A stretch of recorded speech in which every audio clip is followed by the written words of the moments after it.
자, 오늘 파월은 거의 전기톱을 든 느낌이었습니다. 거의 뭐 시장을 썰어 버렸는데요. 간밤에 새벽에 많이들 당황하셨을 것 같아요. 이제 나스닥이 진짜 폭락을 했었고, 어제 FOMC 영상을 찍을까 말까 하다가 잠이 드는 바람에 영상을 못 찍었는데, 제가 영상을 별일 없겠지 하면서 사실 잔 거기도 하거든요. 근데 역시 제가 별일 없겠지라고 생각을 하면 별일이 생기더라고요. 그래서 저의 문제였나라는 자기 반성도 잠깐 해봤고, 또 짐 크레이머도 워낙 이분도 짐반꿀 이런 걸로 유명하죠. 이분이 이제 말하면 다 반대로 되니까. 그래서 이분도 이제 제롬 파월이 FOMC 하기 직전에 행사하기 전에 익스트림 불리시하다, 아주 긍정적이다, 이런 말씀을 하셨죠. 어쨌든 간밤에 FOMC라고 해서 금리를 결정하는 회의가 있었고, 그 회의에서 나스닥이 대폭락을 했습니다.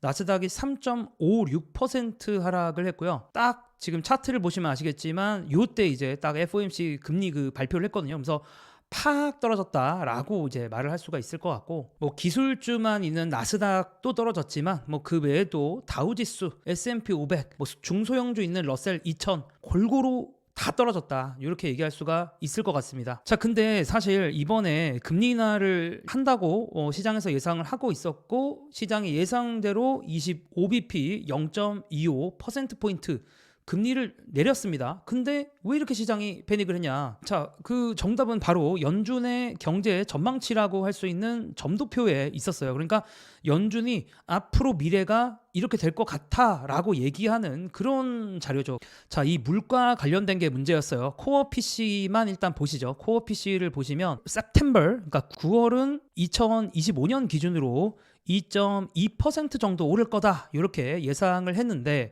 12월이 이제 이번에 FOMC에서 전망치가 수정이 됐죠. 업데이트가 됐는데 0.3이나 올라갔습니다. 그러니까 물가가 내년에 더 많이 오를 거다, 연준에서 예측을 하고 있는 거죠. 자, 그러다 보니까 자연스럽게 연준이 9월만 해도 금리를 3.4까지는 낮출 거다라고, 원래 2025년 말에 이렇게 낮출 거다라고 자신이 생각하는 예상 수치를 알려줬는데, 이번에 공개된 걸 보면 3.9라는 거죠. 그러니까 금리를 별로 안 내리겠다라는 겁니다. 거의 50bp 0.5%포인트나 연준이 생각하는 예상 금리가 상승을 한 거죠. 이 폭이 전혀 결코 작지 않습니다. 그래서 시장은 원래 100bp 가까이 금리를 낮출 거다라고 기대를 하고 있었는데, 연준은 정작 50bp만 낮출 거다라고 이렇게 얘기를 하니까 시장의 생각과 연준의 생각이 큰 차이가 나면서 주가가 이렇게 폭락을 한 거다라고 볼 수가 있고요. 자, 이렇게 연준이 전망치를 바꾼 이유에 대해서는 트럼프의 영향이다라는 얘기가 많습니다. 트럼프의 영향이다라는 거는 두 가지가 좀 있는 것 같아요. 하나는 트럼프가 관세를 지금 때린다라고 얘기를 많이 하고 있죠. 근데 이제 뭐 이거에 대해서도 좀 여러 가지 의견이 있지만, 일반적으로 관세를 때리면 인플레이션이 올라갈 거다, 더 물가가 상승할 거다. 왜냐하면 미국은 수입을 많이 하는데 그 수입을 하는 물건들에 대해서 가격을 올린다라는 거니까요. 그래서 이런 얘기가 있고, 또 트럼프가 어쨌든 지휘봉을 잡았기 때문에 경제가 좀 더 강해질 거다, 성장이 더 나올 거다라는 의견도 있었어요. 그러니까 성장도 나오고 물가도 높아지면 금리를 낮추기는 좀 어려운 거죠. 그래서 그런 흐름이 있었다, 그런 변화가 있었다라고 볼 수가 있습니다. 자, 여기서 조금 더 들어가서 시장의 걱정들을 조금 하나씩 캐내서 보자면은, 시장의 걱정은 일단, 아니 이번에 금리나 25bp 하는 거, 이번에 이제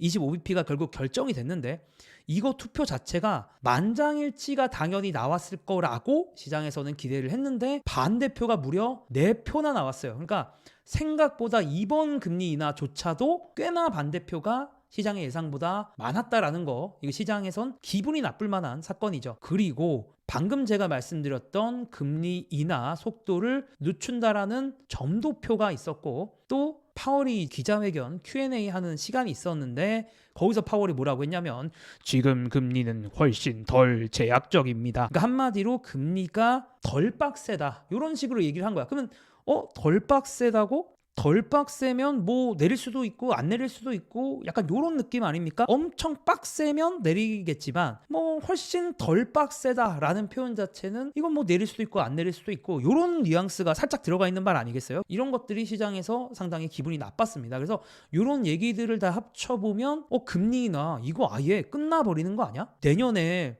원래 100bp 한다라고 연준에서 약간 얘기를 하고 있었는데 갑자기 2달 만에 50bp 금리 인하한다고 바뀌었고, 그러면 이런 추세로 가면 혹시 다음 FOMC에서는 금리 인하 이제 우리 안 할 건데 좀 지켜볼 건데 관망할 건데 이런 얘기하는 거 아니야 라는 걱정이 시장에서 있었습니다. 자, 그리고 또 시장이 어제 제가 생각하기에 패닉했던 이유 중에 하나가 이제 이런 강한 움직임 속에 하필이면 FOMC하고 바로 다음 날에 일본 중앙은행에서 금리 결정을 하는 회의가 있었죠. 그러니까 올해 증시를 본 사람들, 일본의 금리 결정, 이 말만 들어도 뭔가 좀 그래, 약간 트라우마 생길 것 같아. 왜냐하면 지난번에 이제 엔캐리 트레이딩 청산 이슈가 있었기 때문에 그때도 이제 일본 BOJ가 뭔가 금리를 좀 더 빡세게 가려고, 금리 인상하려고 하는 그런 움직임이 있었기 때문에 그런 사단이 난 거잖아요. 그래서 요런 것 때문에 겹쳐가지고 시장의 하락의 폭이 더 컸습니다. 근데 다행히 참고로 이제 일본 은행 같은 경우는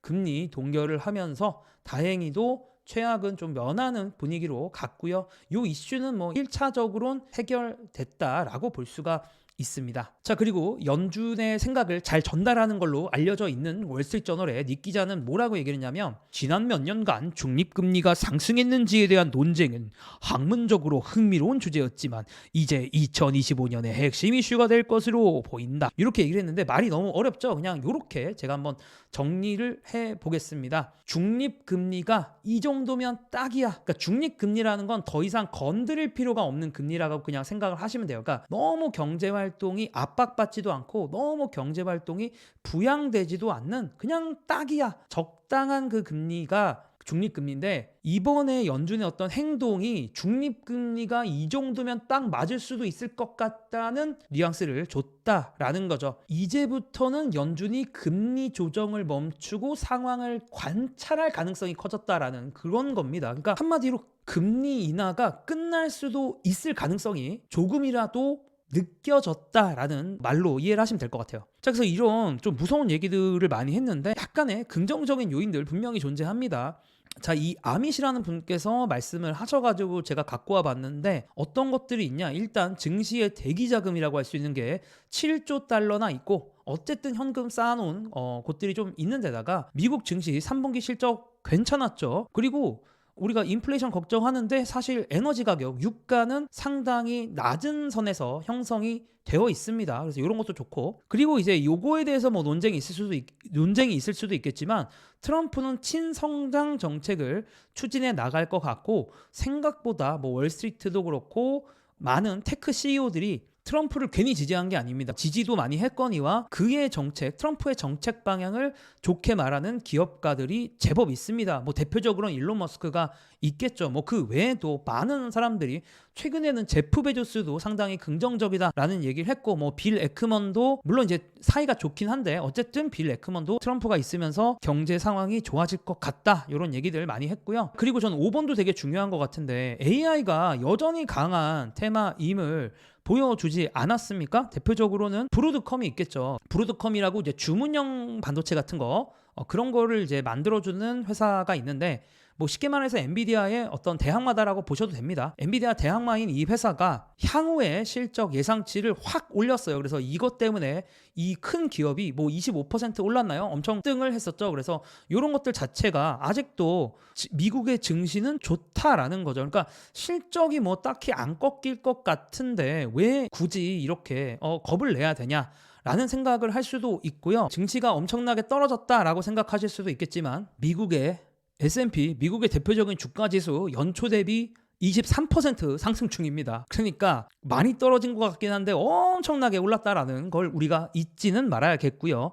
물론 이제 진짜 하락장 시작이냐, 이제 금리 인하 다 끝이냐, 제가 조심스럽게 의견을 내보자면 일단은 단순하게 한번 생각을 해보자고요. 지난번에 하락장의 시작은 과연 어떤 사건이었을까? 어떤 트리거가 있었을까? 이번과 비슷할까라는 관점에서 보면 지난번 하락장의 시작은 당연히 이전 인플레이션이었죠. 인플레이션이고 그것에 대한 연준의 대응이기도 했는데요. 예를 들어서 계속 인플레이션이 높아지고 있었는데 2011년 11월 FOMC에 제롬 파월이 뭐라고 했냐면 물가 상승은 여전히 일시적이다라고 얘기를 하면서 계속 시장을 안심시켰습니다. 아마 나스닥도 이즈음이 고점이었던 걸로 기억을 해요. 자, 근데 2011년 12월 의회 청문회에서 제롬 파월이 뭐라고 했죠? 물가 상승이 일시적이다라는 말은 이제 끝이다 라고 얘기를 했어요. 이제 물가 상승 일시적이 아니다라는 얘기고, 제가 보기에는 정책적으로 봤을 때는 금리 인상 사이클은 사실 2011년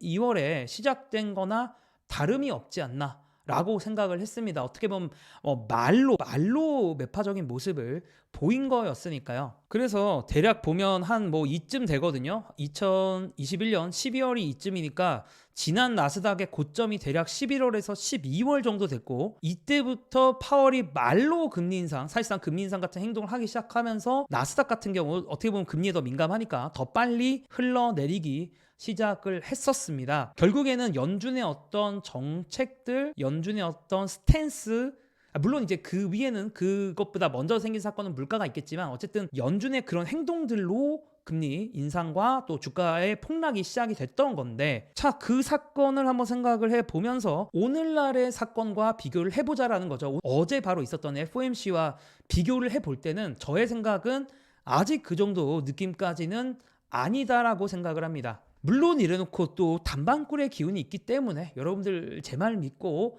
매매하시면 안 되겠죠. 저는 단방꿀의 상징, 단방꿀이기 때문에 조심을 하시면 좋을 것 같고, 제 생각도 조심스럽게 얘기를 드리는 게 맞을 것 같아서 2021년 11월에서 2021년 12월 같은 엄청나게 급격한 변화까지는 아니다라는 거예요. 연준이 금리 인상에 대한 어떤 시그널, 물론 이제 금리 인하가 멈추는 것도 별로긴 하지만 금리 인상의 어떤 강한 의지를 보이지 않을 때까지는 그렇게까지 긴장할 필요가 있나? 주식 투자자 입장에서는 그런 생각이 좀 든다라는 말씀을 드리고요. 자, 그리고 환율이 지금 폭주하고 있죠. 환율이 진짜 미친 지금 수치로 올라가고 있어서 1447원까지 왔는데, 자, 요거는 또 따로 한번 얘기해 보도록 하겠습니다. 또 몇 시간 뒤에 미국장이 시작이 되니까 이걸 다룰지 안 다룰지는 좀 고민을 해 보도록 하고요. 또 원래 다루고 싶은 주식들이 너무 많은데 일단 오늘은 여기까지 하도록 하겠습니다. 감사합니다.